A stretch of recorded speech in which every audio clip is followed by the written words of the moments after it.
కీమా ముట్టీలు చేస్తున్నాము. కీమాను మంచిగా కడిగి గ్రైండ్ చేసుకోవాలి, నీళ్ళు పోయేటట్టు పెట్టి. ఆ తర్వాత ఉప్పు, కారం, పసుపు, అల్లం వెల్లిగడ్డ, గరం మసాలా వేయాలి. వేసి ఒకసారి దింపాలి. దింపిన తర్వాత అది కూడా గ్రైండ్ చేసుకోవాలి. అలాగా గ్రైండ్ చేసుకొని ఈ కారం, ఉప్పు అన్నీ వేసిన కీమా ఒక తాన వేసి ఇలా మంచిగా కలుపుకున్న తర్వాత ఇట్లా మంచిగా ముట్టీలు కట్టేసుకోవాలి.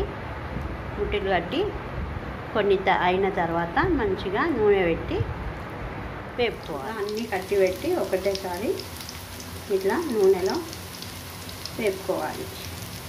చూస్తున్నారు కదా ముట్టీలు.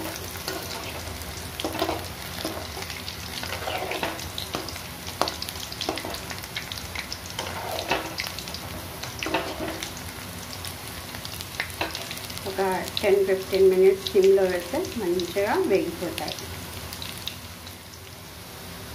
చూస్తున్నారు కదా ఎలా కలర్ చేంజ్ అవుతున్నాయో. ఇట్లా ఇంకో 5 మినిట్స్ కాలిస్తే ఇంకా మంచి కలర్ వస్తాయి.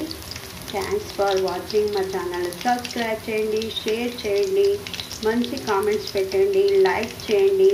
మీరు కూడా ఒకసారి ట్రై చేయండి ఫ్రెండ్స్. బాయ్.